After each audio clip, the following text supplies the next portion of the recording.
Ok, alors pour ceux qui ne me connaissent pas et qui sont encore là, je suis prof de français depuis quoi? Depuis 12 ans. Je me suis formé peu à peu au fil de mon travail. Et donc, j'ai choisi de faire une présentation sur les manuels parce que la plupart des professeurs imaginent que c'est pas possible d'enseigner sans. Et c'est vraiment un outil un petit peu emblématique du professeur. On a du mal à imaginer un professeur qui vient les mains vides. Je ne vais pas dire les mains dans les poches, mais en tout cas les mains vides. Alors que c'est tout à fait possible. Moi, je fais ça depuis 2 ans et demi et puis je m'imagine plus le faire autrement. Alors donc, on va aborder ce thème-là.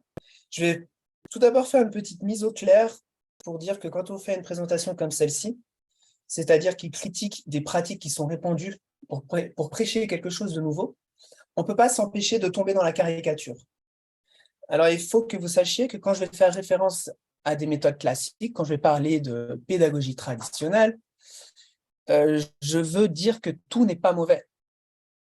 Et comme tout n'est pas bon non plus dans les pratiques alternatives. C'est une façon un peu réductrice de présenter les choses, surtout vis-à-vis des enseignants, parce qu'ils sont des milliers, et c'est pas parce qu'ils enseignent avec des manuels qu'on peut les réduire à cette petite partie de ce qu'ils font. Ceci dit, je revendique qu'il est vraiment temps d'avoir un regard critique sur ces manuels, et aussi sur toutes les attitudes qui leur sont liées. Voilà. Enfin, je voudrais vous rappeler, ça vous le savez, qu'on peut parler uniquement de ce qu'on connaît, c'est une évidence. Il y a une histoire, peut-être que vous la connaissez, c'est l'allégorie des aveugles et de l'éléphant. Tous les aveugles ne voient pas et touchent un éléphant et chacun dit ce qu'il voit. Alors ici, dans cette situation, l'éléphant, c'est la totalité des situations d'enseignement du français langue étrangère. Et moi, je parlerai en tant qu'aveugle de ma petite perspective. Voilà. Alors, ce que je vous disais, c'est que j'allais lancer le premier petit sondage. Alors, je vais peut-être pas arrêter le partage d'écran. Je vais lancer le sondage. Ta, ta, ta. Voilà. Alors, confirmez-moi que ça apparaît, que vous voyez bien une question. La question: à quelle fréquence utilisez-vous un manuel pour vos cours de français? Toujours, souvent, parfois, jamais. Voilà, je vais reprendre le fil de ma présentation. Vous pouvez répondre à la question pendant ce temps. Hop, hop. Mais quand tu dis, est-ce que vous utilisez le manuel, ça veut dire quoi exactement? Parce que c'est différent. Moi, j'utilise pas plusieurs manuels. Je prends une chose ici, une autre là, et donc, Ok, alors en fait c'est une bonne remarque et c'est ce que je vais aborder. Je vais déjà expliciter le plan de la rencontre, de ma présentation, et je vais aussi définir de quel manuel on parle. Donc c'est vrai, j'aurais dû le faire avant. Je parle de manuel généraliste français langue étrangère. Pas de- donc ici j'ai toujours, souvent, je parle pas de manuel spécifique de grammaire ou vraiment des manuels classiques génériques. Voilà. Ok, oui. alors je vais regarder les résultats du sondage un peu après. Mais si je n'utilise pas une seule manuel, une seule méthode, je dois répondre comment? J'utilise ou non? J'avais pas pensé à ça. Un ou plusieurs manuels. Voilà. D'accord. Alors répondez, si vous n'avez pas 3 sur 6, 3 sur 6, vous avez tous répondu ou toutes répondu. Je partage les résultats pour que vous les voyez. Ok, donc je vois que parmi celles qui ont répondu, soit vous utilisez toujours un manuel, soit souvent. Ok, donc ça vous concerne. Il n'y a pas de dissident. Je continue. Alors, le plan de ma présentation, on va déjà parler des classes traditionnelles et des manuels. Ensuite, on va voir les classes sans manuel, comment ça se passe. Ensuite, on va voir si c'est possible de travailler sans manuel. Et ensuite, je vais faire un bilan et je vais partager mon expérience et vous donner aussi la parole. Hop. Alors, les classes traditionnelles et leur manuel, de quel type de classe on parle?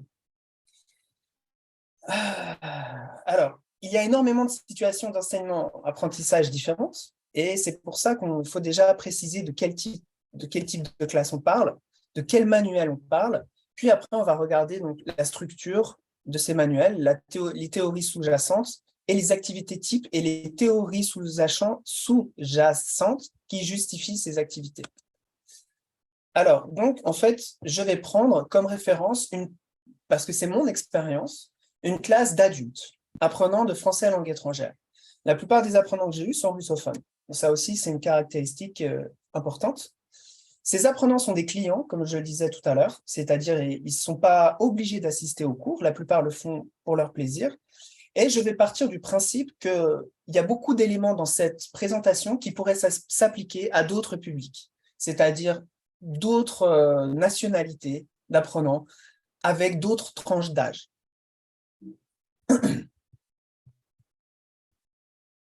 De quel manuel on parle? On va se baser sur les manuels qui sont basés sur, excusez-moi, on va se baser sur les manuels de français langue étrangère d'édition française, des manuels de français général, pas des manuels de français de spécialisation, qui sont basés, donc ces manuels sur lesquels on va se baser de français général, ils sont tous basés sur le paradigme de l'approche actionnelle, qui est préconisé par le cadre européen commun de référence, CECR, qui considère que, avant tout, l'usager et l'apprenant d'une langue est un acteur social qui a des tâches à accomplir. C'est-à-dire que si on communique, c'est d'abord pour agir. L'idée derrière tout ça, c'est qu'il faut mettre le plus possible d'apprenants dans une situation où ils doivent accomplir des tâches qui sont proches des tâches qu'ils auraient à accomplir dans la vraie vie, comme par exemple organiser une réunion de travail, écrire une carte postale, publier une annonce. On va proposer aux apprenants de travailler dans ce contexte-là. Alors, je vais prendre quelques slogans de manuels très connus qui sont très parlants et justement qui reflètent cette approche actionnelle qu'ils ont. Par exemple, le manuel Tendance de chez Clé, son slogan « Une mise en œuvre totalement nouvelle et innovante de l'approche actionnelle, une pédagogie orientée vers le projet ». Ou le slogan de ECHO, chez Clé International aussi, « Au cœur de l'action, au cœur de la classe, de vraies tâches et de vrais projets ». Ou l'Atelier, qui est un manuel plus récent de chez Didier, « L'action et la médiation au cœur de chaque unité ». Donc, voilà, on voit vraiment que c'est le centre, c'est le cœur, justement, comme Didier dit, de ces manuels. Voilà. Vous voyez ici les principaux éditeurs, vous les connaissez tous, enfin, au moins certains d'entre eux. Et voilà, vous connaissez aussi celui-ci, surtout si vous avez enseigné le russe et appris si vous avez appris le français et enseigné le français en Russie. Alors voilà, on ne va pas se baser sur les manuels plus anciens qui sont issus un peu de l'époque soviétique, comme ce genre de manuel de Popov-Kazakov, parce que bien qu'ils soient encore utilisés, ils sont complètement dépassés, parce qu'ils excluent l'aspect social du langage, c'est-à-dire que les compétences se construisent dans la pratique de la communication. Alors, on ne va pas faire référence à ces manuels. Qu'est-ce qu'un manuel? On va voir qu'il y a des synonymes, on peut parler de méthode, on parle aussi dans la littérature d'ensemble pédagogique, et je vais donner une définition du manuel qui est prise de Henri Besse, qui est un didacticien, qui nous dit que le manuel, c'est un ensemble pédagogique dans lequel les pratiques d'enseignement sont recommandées et simplifiées. Voilà, et c'est une définition simple que j'ai trouvée, la plus simple. Donc, les pratiques d'enseignement sont recommandées et simplifiées. La table des matières, on va observer, analyser une table des matières classique de ce genre de manuel. Donc, il faut savoir que de A1 à B2, on retrouve toujours la même trame. Alors, est-ce que vous voyez ma souris se balader pour vous indiquer ça, c'est une autre question. Alors bon, tant pis, ça, je n'aurai peut-être pas accès à cette fonction. En tout cas, vous voyez que la langue ici, elle n'est pas vue comme un ensemble. Toutes ces composantes, elles sont déconnectées les unes des autres. Et classiquement, on va toujours retrouver les mêmes composantes, c'est-à-dire la communication, la grammaire, le vocabulaire, la phonétique et tout ce qui est socioculturel, culturel, interculturel. Alors, regardons une autre table des matières ou table des contenus. Ici, c'est le manuel Totem. À la place des actes de communication, on va avoir savoir-faire. À la place de vocabulaire, on va avoir lexique. Ou encore, on peut regarder défis de la Maison des langues. Donc, encore une fois, on va avoir culture et société, grammaire, communication, lexique. Donc, on retrouve même les mêmes termes. Et c'est vraiment qu'à partir du niveau C1, c'est-à-dire à partir du moment où on considère que l'utilisateur est devenu autonome, qu'il s'est approprié la langue, que la focalisation va plutôt être dirigée sur le développement de savoir-faire. Ici, c'est Alter Ego 5. Donc, on voit comprendre une scène de théâtre classique, faire des comparaisons interculturelles, comparer deux documents sociologiques, etc. On n'est plus dans le paradigme de composantes de la langue, grammaire, lexique, etc. Quoique, on peut le retrouver dans d'autres manuels. Ici, pourtant, un manuel très récent, la Maison des langues des filles pour le C1. On retrouve, ça y est, c'est parti, on retrouve... Alors, attendez, parce qu'il y a quelqu'un qui veut rentrer. Il faut que je me déplace ici, mais ça ne veut pas. Pardon. Alors, je le ferai entrer après, je ne sais pas. Ah, si, c'est bon. Hop. Donc, on retrouve quand même pour un public avancé, ce découpage. Ici, vous avez le public C1, et pourtant, culture et société, communication, grammaire, lexique. Là, vous avez méthodologie. Quelque chose d'autre apparaît. Mais cette récurrence dans la présentation de la langue devrait nous faire poser quelques questions. Comme par exemple, d'où vient cette idée de découper la langue, alors que quand on s'exprime, on met tous ces éléments ensemble. On prépare nos phrases en fonction de ce qu'on veut accomplir, c'est ce qu'on retrouve dans les manuels sous le terme communication, savoir-faire ou acte de parole. Ça peut être débattre, demander un service, proposer une sortie, présenter un problème, etc. Pour communiquer, on utilise des assemblages de mots, ça rassemble le lexique et la grammaire, qu'on prononce, c'est la phonétique, en fonction de notre interlocuteur et des circonstances. Et ça, c'est l'aspect socioculturel et interculturel. On constate pourtant que l'apprentissage de la langue, comme elle est présentée dans la manuel, ne reflète pas l'utilisation qu'un locuteur compétent fait. Et même un débutant qui a une compétence limitée, eh ben, il ne peut pas avoir de compétences en vocabulaire sans avoir de compétences en grammaire ou en prononciation, n'est-ce pas? C'est évident. Donc, s'exprimer et comprendre en langue étrangère, ça demande une habileté cognitive à manier tous ces éléments, linguistiques et non linguistiques, simultanément. Et l'impression qu'il en ressort de ces manuels, c'est que c'est seulement à partir de connaissances accumulées dans chacun des composantes que la compétence va se développer. Comme on peut voir ici l'image d'une usine, une chaîne de production, et c'est ce que proposent ces manuels, c'est-à-dire une approche analytique et linéaire. On a une règle qui est présentée dans un thème, et puis après, on a une deuxième règle qui est présentée dans un deuxième thème, etc.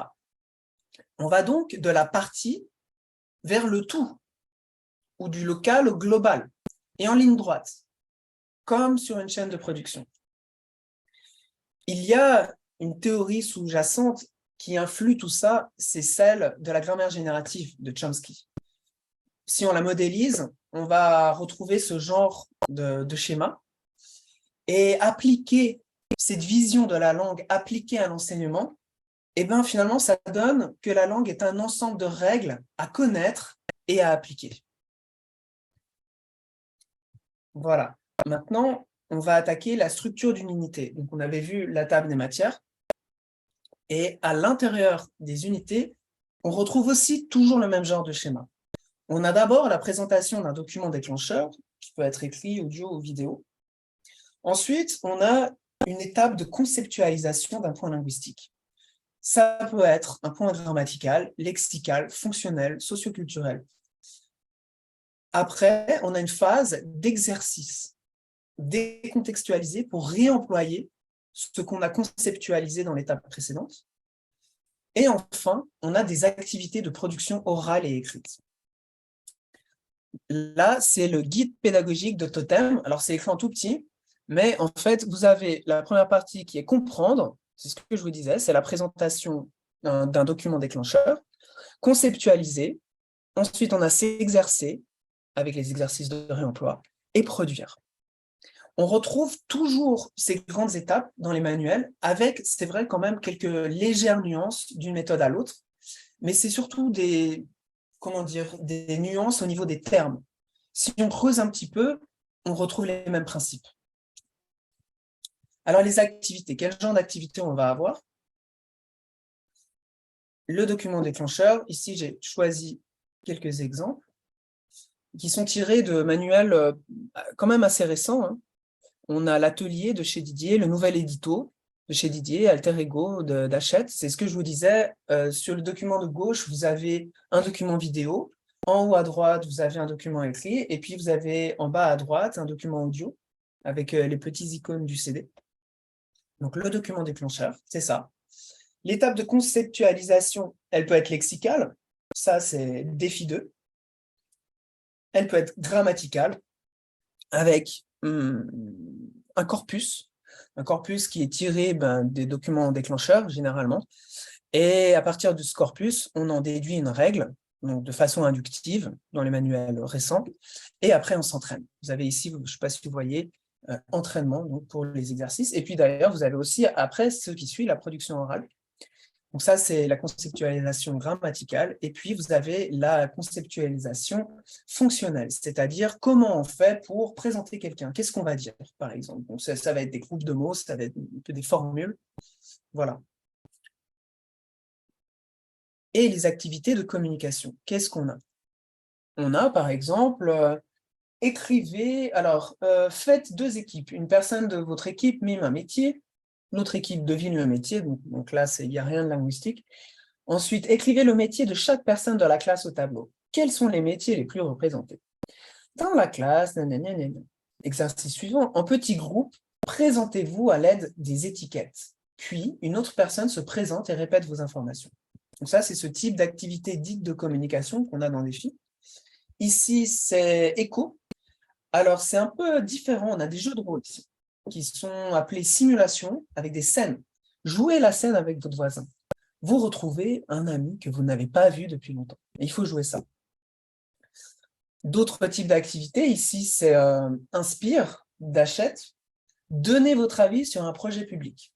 À 2, le musée de votre ville veut exposer autant de peintres femmes que de peintres hommes. Qu'en pensez-vous? Échangez. Voilà. Voilà le type d'activité de communication qu'on a. Pour vous dire à quel point la langue est décontextualisée dans les manuels, c'est qu'on a encore des listes de vocabulaire. Ici, pourtant c'est Didier non, c'est le nouvel édito, je me rappelle, je crois que c'est Didier, qui se revendique de l'utilité de faire des listes de vocabulaire. Et vous voyez, donc la langue est séparée.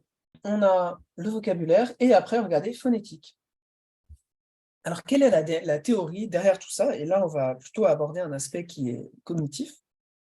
C'est ce qu'on appelle la procéduralisation des savoirs. C'est-à-dire qu'on part du principe que par des processus complexes, les savoirs qui sont acquis sur la langue dans la phase de présentation de la langue et dans sa phase de conceptualisation va se transformer grâce à des exercices décontextualisés en compétences à pouvoir s'exprimer dans le feu d'une conversation. C'est comme ça qu'on peut considérer et qu'on trouve dans les manuels des exercices écrits qui sont censés développer les compétences orales. Voilà, donc je reprends. Sur la gauche, vous avez l'étape de présentation, conceptualisation des éléments linguistiques. La deuxième étape, c'est les exercices de réemploi. Et après, les activités de communication que je vous ai montrées juste avant. Et on suppose qu'on transforme un savoir conscient sur la langue en habileté non consciente, c'est-à-dire en capacité à utiliser tout ce savoir de manière automatique et efficace. Voilà, ça se base sur ça. C'est la logique qui justifie l'efficacité des manuels. On va voir qu'il y a d'autres façons de concevoir la langue et aussi le processus d'apprentissage. C'est ce qu'on va aborder maintenant. Une classe sans manuel. Alors, est-ce que vous êtes toujours là? Je vais refaire une petite question, parce que c'est compliqué de jongler, mais je voudrais quand même vous balancer ce que j'ai préparé. Alors, la deuxième question, je vais faire ça. Ok, ça j'avais fait. On va essayer d'avoir la deuxième question. Première question, voilà, elle est là. Deuxième question, je la lance et je vous la lis. Pour vous, une classe sans manuel, c'est... Alors, pardon. Il faut prendre seulement la première partie de la question. Pour vous, une classe sans manuel, c'est le chaos, difficilement envisageable sur le long terme, ou la liberté?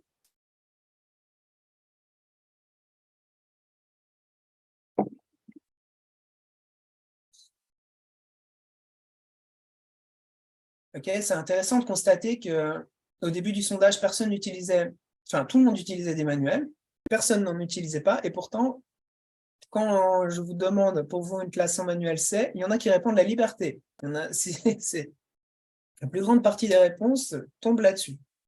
C'est un peu contradictoire, mais bon, on va voir. Donc, il y a une personne qui nous dit le chaos. En tout cas, la moitié disent difficilement envisageable sur le long terme. Et d'autres partent pour la liberté. OK, très bien. Donc, deuxième partie de la présentation. Voilà, on va voir les premières remises en question, c'est-à-dire les premiers qui ont supposé, proposé qu'on pouvait travailler sans manuel. Ensuite, on va passer en revue 3 approches alternatives avec leur théorie et leur pratique. On va faire un tableau comparatif des approches qui sont des approches traditionnelles et des approches dites alternatives. Et on va faire une petite mention spéciale. Alors, le premier à remettre en question, c'est un didacticien en 1973 qui s'appelle Francis de Bizet, qui jette un pavé dans la mare du français langue étrangère avec un article scientifique qui s'appelle « Le manuel est mort ou le déclin de l'illusion méthodologique ». Et dans cet article, il dénonce la pédagogie de dressage, l'incompatibilité avec la créativité et l'individualisation qui sont présents dans les manuels. À sa suite, va apparaître une période de remise en question des pratiques et une période de renouveau, avec l'apparition d'approches révolutionnaires, en tout cas c'est comme ça qu'elles se proclamaient, comme la suggestopédie. Vous avez des élèves qui dorment, en fait ils ne dorment pas, et ils développent une forme de concentration, et là ils sont en train d'écouter quelque chose, et ils se détendent pour mieux absorber la langue. Les simulations globales, le Total Physical Response, c'est l'image que vous avez en bas à droite, ou le théâtre. Et toutes ces approches, bien sûr, elles se passent de manuel. On va se concentrer sur 3 approches maintenant, 3 approches alternatives. Il y en a 2 d'entre elles qui se sont développées dans le monde de l'anglais, de l'enseignement de l'anglais, parce que l'anglais, c'est la langue hyper centrale du moment, de notre époque. Et c'est pour cela qu'on a beaucoup plus de recherche et d'expérimentation méthodologique avec cette langue et conséquemment plus de découvertes. La première, c'est Dog.Me pour l'enseignement de l'anglais. L'idée forte de cette approche, qui a été conçue par Steve Thornbury au début des années 2000, c'est que l'acquisition de la langue se fait par des dialogues entre le professeur et les apprenants entre eux sur des sujets qui les intéressent.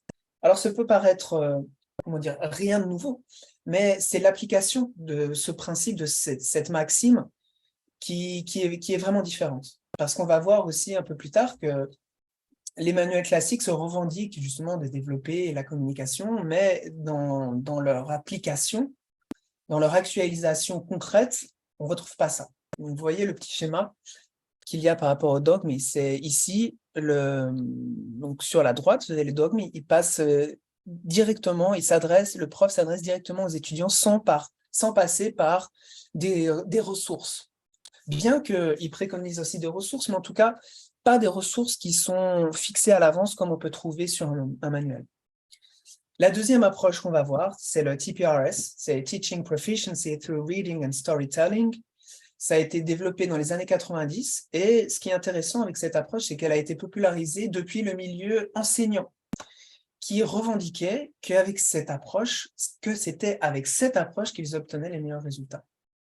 Ici, l'idée, c'est que la langue, elle est montrée dans son contexte par la lecture et le récit d'histoire. Et la troisième approche qu'on va observer, c'est l'approche neurolinguistique, qui a été développée au début des années 2000 au Canada. Donc ici, vous voyez l'image qui retranscrit bien le principe sous-jacent, qui est que les élèves dorment quand le prof explique quelque chose, ou quand ils laissent des devoirs, mais par contre, ils ont les oreilles complètement ouvertes quand le prof raconte sa vie, et extrêmement attentifs quand le prof raconte sa vie. Parce que, selon cette approche, la langue s'acquiert par l'emploi répété de structures dans des conversations authentiques. Alors, quels sont les points communs entre ces 3 approches? C'est qu'elles se passent de manuel. Le curriculum, donc le programme, n'est pas imposé de l'extérieur par une autorité éducative, il se décide avec la classe. Et les ressources sont choisies spécialement pour les besoins du groupe, voire créées par le groupe. Et ça fait une différence énorme. Quelle est la théorie sous-jacente de ces approches? Alors, il faut savoir qu'elles ont quand même des différences au niveau théorique. Je les ai regroupées sous l'étendard des approches dites basées sur l'usage, qui s'opposent aux approches traditionnelles qui, elles, sont basées sur la structure. Donc, on va regarder ça un petit peu avec un petit tableau comparatif.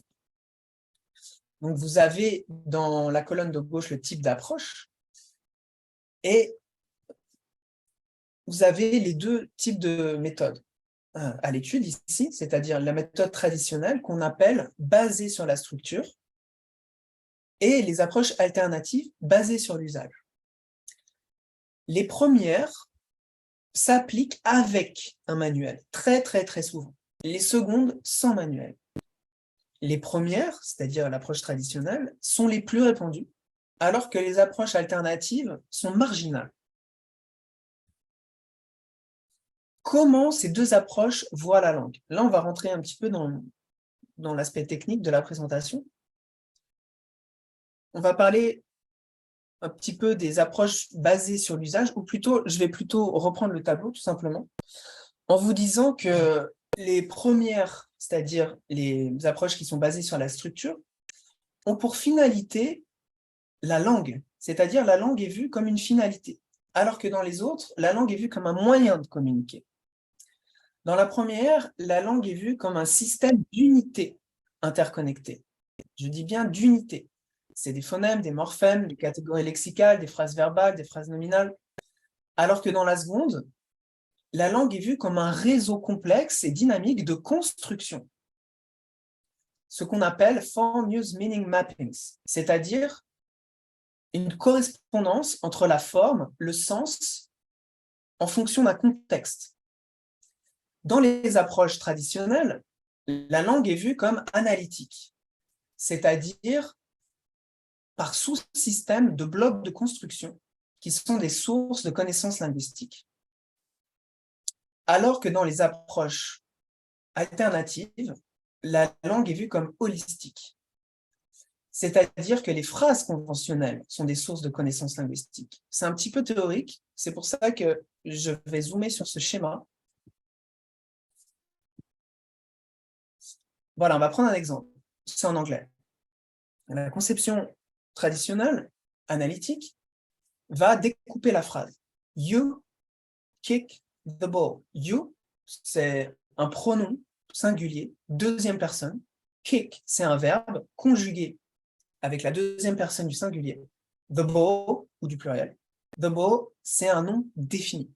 Ça, c'est la vision de la langue selon une méthode traditionnelle.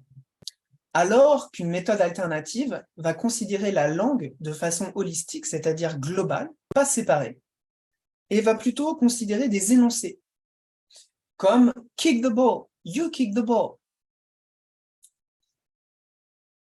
La langue est vue dans les approches traditionnelles comme guidée par des règles. Le langage est construit à partir d'unités d'assemblage. La structure vient d'abord. Alors que dans les approches basées sur l'usage, la langue est vue comme axée sur le sens. Le langage est construit à partir de l'usage. La structure est émergente. Dans la première, le langage est un assemblage d'éléments qui sont connectés selon des règles prévisibles.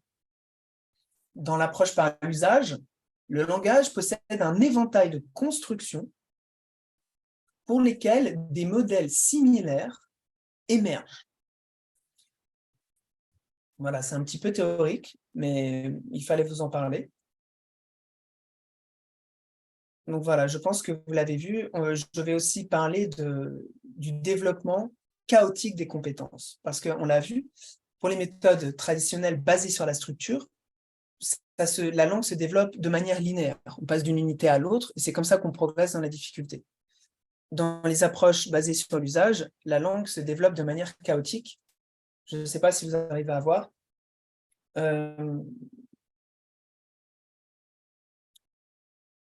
Donc l'interlangue, c'est la langue qui est en construction chez l'apprenant. Elle forme un tout qui évolue de manière dynamique et imprévisible entre les éléments. Vous avez la grammaire, les mots, la prononciation, les collocations et les habiletés. Et tous ces éléments, ils sont interconnectés et ils interagissent pour former la langue. À côté, vous avez une imprimante 3D parce que ça reflète une analogie. Dans une imprimante 3D, on verse de la matière. Et là, l'analogie de la matière, c'est que la langue étrangère, la matière, c'est la langue étrangère, qui est présentée dans des contextes naturels. Donc, la langue étrangère est versée dans la machine, qui est notre cerveau, ou notre système cognitif, qui peu à peu élabore un modèle complet de langage en compréhension et en production. Et ce modèle, il est unique pour chaque apprenant. Donc, vous voyez ici, il y a une forme qui se dessine dans l'imprimante, et toutes ces formes vont être différentes. Mais en tout cas, ça va se développer de manière globale. C'est ça la vision de l'acquisition de la langue dans une approche basée sur l'usage. Quelles implications les deux visions de la langue vont avoir sur l'enseignement?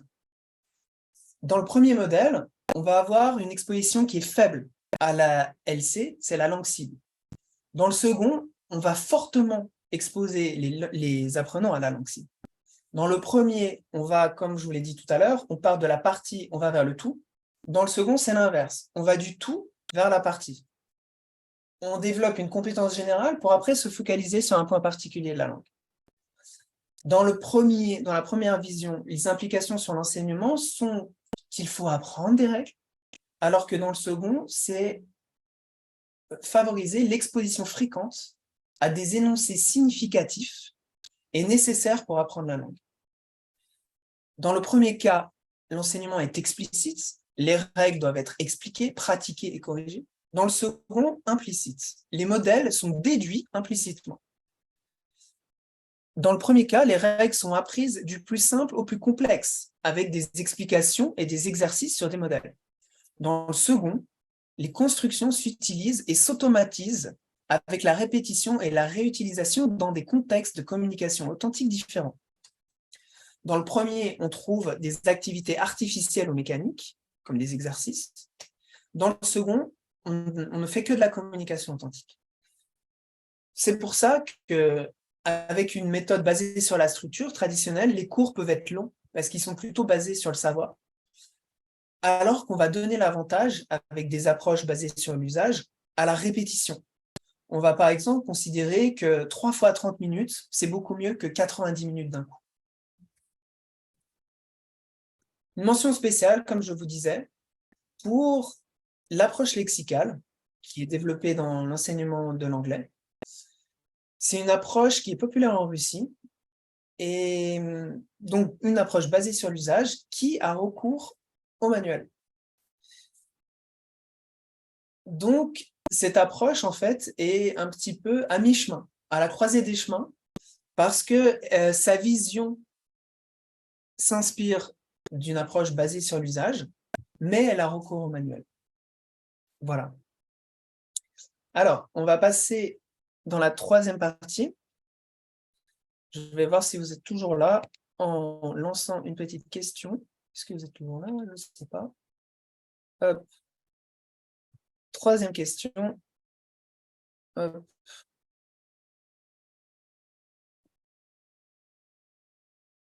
Imaginez que vous devez enseigner sans manuel. Quelle serait votre réaction? Première réaction, vous ne pouvez pas du tout envisager cette possibilité. Deuxième, vous ne vous sentiriez pas crédible. Troisième, vous ne sauriez pas quelles activités proposer.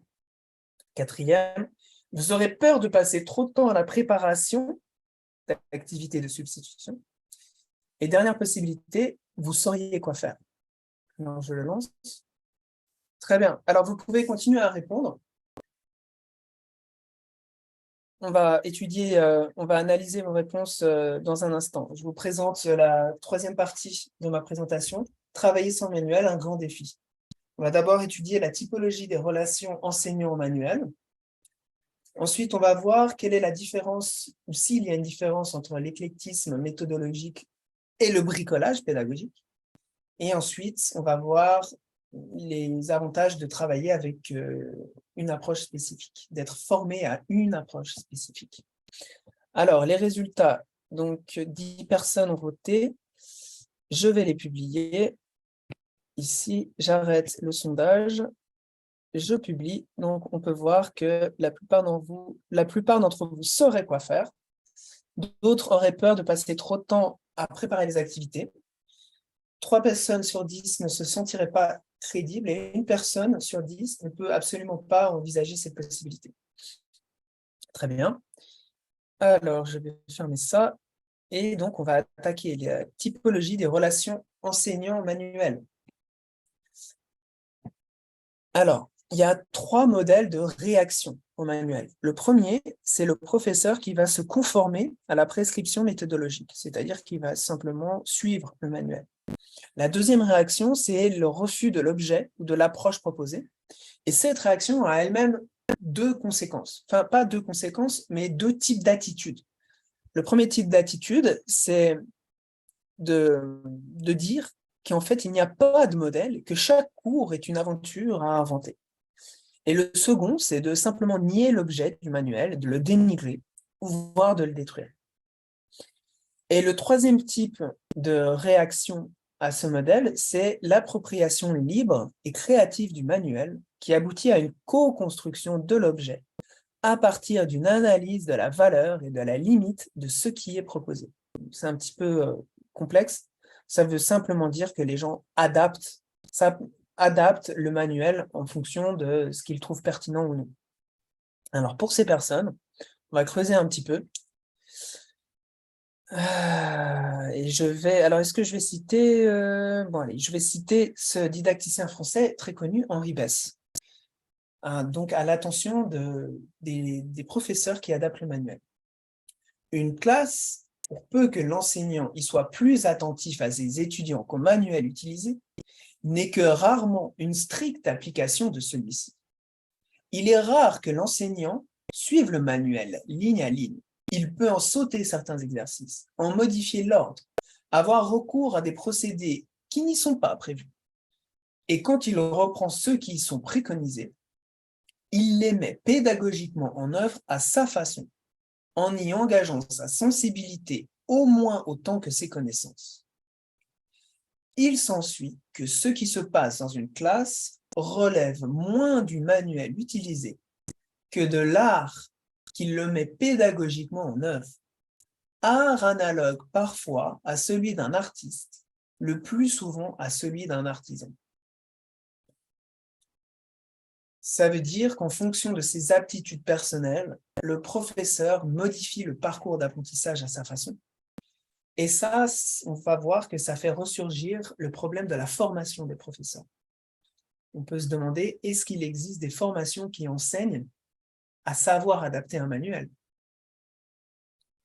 Maintenant, observons le cas de figure des professeurs qui se passent de manuel. Et là, j'ai envie de leur dire, attention à vous. En tout cas, attention aux représentations des élèves. Parce que si vous allez en cours sans manuel, comme je disais tout à l'heure, les mains vides, vous allez vous exposer au risque de passer pour un amateur, un imposteur ou un guignol, au choix. Ça dépend bien sûr de la culture apprentissage des élèves. Ce n'est pas la même situation si vous avez par exemple des élèves qui sont de culture sud-américaine ou si vous avez des élèves qui sont de culture asiatique. Mais de toute façon, il faut garder à l'esprit que nos sociétés fonctionnent globalement dans un rapport d'autorité, sous un paradigme descendant. Dans le domaine de l'éducation, jusque dans le domaine des langues étrangères, les apprenants s'attendent à recevoir un savoir du professeur. Et ce savoir, il s'incarne dans les manuels. Je prends l'exemple de cette petite fille qui a l'air très sérieuse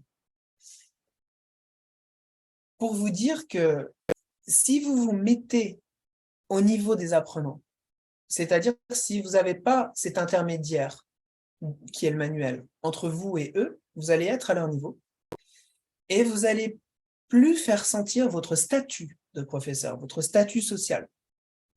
La conséquence, c'est qu'ils vont peut-être apprécier et passer un bon moment dans votre cours, mais au fond d'eux-mêmes, ils vont avoir du mal à croire que ce type de rapport et les interactions qu'ils ont eues avec vous va les faire progresser. Ça, c'est ce que je crois personnellement.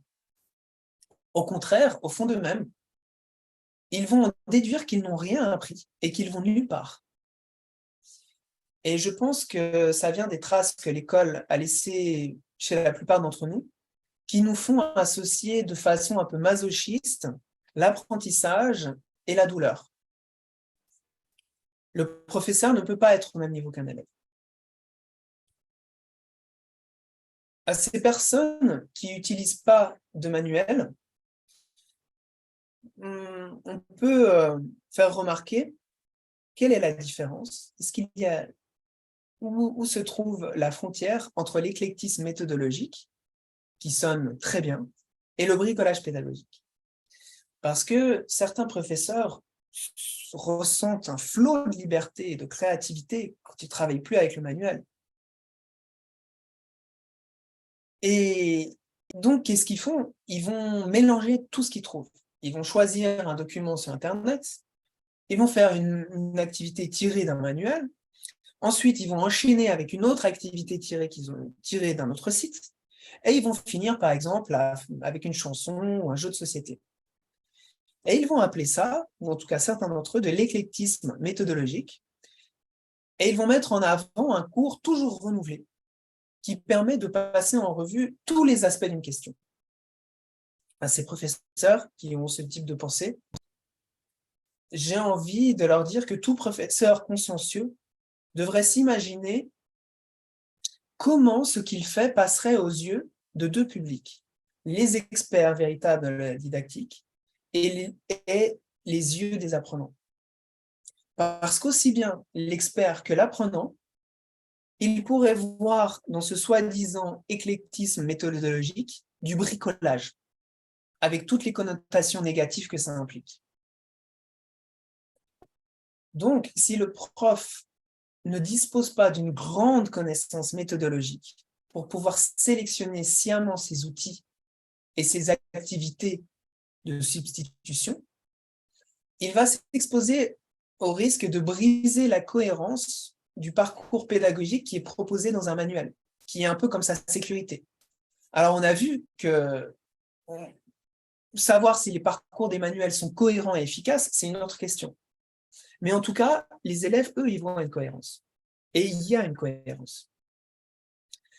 Alors, pour le prof qui voudrait proposer une alternative crédible, en plus de connaissances méthodologiques pour la sélection des ressources, qu'est-ce qu'il lui faut? Pour moi, il est capital de communiquer un sentiment de sécurité. Parce que les apprenants, ils ont une sorte de sixième sens pour déceler vos hésitations, pour déceler les hésitations du professeur.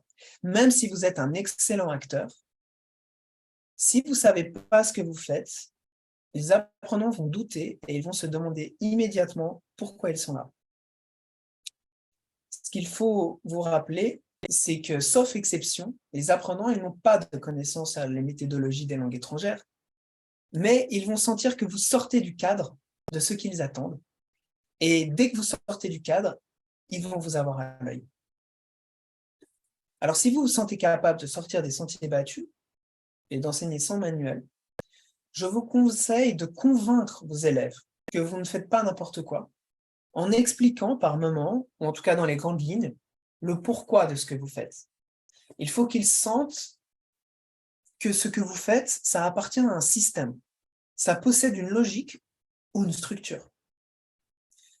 Alors, des petites recommandations, par exemple, si vous annoncez au début du cours ce qui va être parcouru, et à la fin du cours, si vous faites un résumé de ce qui a été vu, ce type d'attitude, ça va vous donner de la crédibilité et ça va apaiser les sentiments, ça va apaiser les apprenants qui se sentent pris en main. Sinon, donner les grandes lignes d'un programme sur une plus longue échéance, Ça permet de faire entrevoir ce qui va se passer sur quelques cours, et ça fait bonne impression. Tout comme proposer un document de référence sur tout le parcours d'enseignement. Un document de référence, ça peut être par exemple des descripteurs du DELF pour le niveau de votre classe. Ça donne un effet de professionnalisme et ça rassure. Si votre voix ne tremble pas quand vous expliquez tout ça, si vous savez exactement ce que vous faites et que vos explications sont claires, au fil du temps, vos apprenants vont vous faire confiance. Alors, les bienfaits d'être formé à une approche spécifique. Donc autant on peut vouloir faire du bricolage, autant on peut vouloir s'en tenir à enseigner selon une approche. Il est alors indispensable de comprendre en profondeur à la fois les principes de cette approche et le pourquoi des activités qu'elle préconise. Personnellement, je pense qu'être formé et performant dans une approche spécifique peut être très profitable, à condition d'être initié par les meilleurs spécialistes. Au cours de mes formations, j'ai également pu apprécier la valeur du présentiel. En ligne, un formateur ne peut pas faire passer certaines choses subtiles, mais pourtant essentielles, comme par exemple le savoir-être d'un professeur dans une classe. Le savoir-être d'un professeur dans une classe, pour moi, ça ne peut se pressentir qu'avec la présence physique. Voilà. Alors, je vais vous faire part de mon expérience, mais avant, je vais faire le bilan. Donc, à la question de savoir si vous pouvez vous passer d'un manuel pour enseigner, il faut vous demander comment vous aimez enseigner, vous? Est-ce que vous aimez vous sentir comme un passeur de savoir ou est-ce que vous souhaiteriez plutôt échanger au niveau personnel avec vos étudiants? Et aussi, si vous voulez enseigner sans manuel, quel est votre bagage de connaissances didactiques et pédagogiques? Est-ce que vous en avez assez pour proposer un système qui est à la fois efficace, crédible aux yeux des apprenants et motivant sur le long terme? Il faut également prendre en compte les élèves. Quels sont leurs besoins? Quels sont leurs objectifs? Peut-être ils prennent des cours de français pour apprendre un français de spécialisation, comme le FOS, français sur objectif spécifique. Ça peut être le français des affaires, de la santé, de la diplomatie, du droit, de l'hôtellerie, du tourisme. Dans ces cas-là, il va falloir suivre des thèmes, des situations et connaître et enseigner un vocabulaire bien précis. Avec des ressources préparées dans ce but, comme sur un manuel, vous pourriez gagner du temps. Que vous suiviez le manuel à la lettre ou que vous êtes capable de l'interpréter à votre façon. Mais il faut savoir que même pour ce genre d'objectif français sur objectif spécifique, certaines connaissances pédagogiques vous permettent de vous passer de manuels même spécialisés. Voilà, alors je refais une petite pause. J'espère que vous êtes toujours là. À l'issue de cette présentation, j'ai presque fini. Qu'est-ce que vous avez en tête? Vous voulez continuer de suivre le manuel? Vous voudriez adapter les manuels? Ou vous voudriez faire sans? 8 personnes. La moitié adapte le manuel, l'autre moitié voudrait faire sans. OK. Allez, je vais clore les votes. Partager les résultats. Voilà. Donc, plus personne ne veut continuer de suivre le matériel. OK. Voilà. Alors ça, c'est le bilan de mon rapport avec les manuels. C'est après une dizaine d'années à enseigner. Voilà où j'en suis rendu. J'avais 40 manuels, maintenant j'en ai plus que 15 avant. Voilà, donc si vous en voulez, vous pouvez me contacter, vous les vends sans problème. Moi, ça fait 2 ans et demi que je travaille sans. Comme je vous le disais, je travaille principalement avec des adultes, parfois des ados et des enfants, qui apprennent pour le plaisir ou parce qu'ils ont des cours de français à l'école, mais qui ne progressent pas. Et autant pour les adultes que pour les enfants, j'utilise rien du tout. Enfin, j'utilise pas de manuel. Ça me viendrait même pas à l'idée de travailler à nouveau avec un manuel.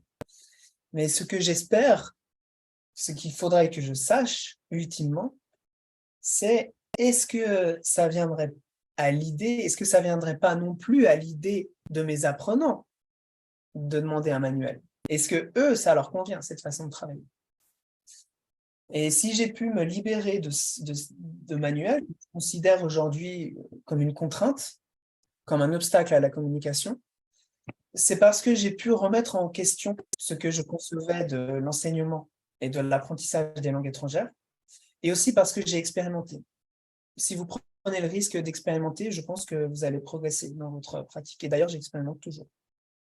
Donc voilà, si vous voulez des manuels parmi ceux-ci, j'en ai encore, contactez-moi. Voilà, ici, je vous laisse la biographie, la bibliographie. De toute façon, je pense que c'est un petit peu petit.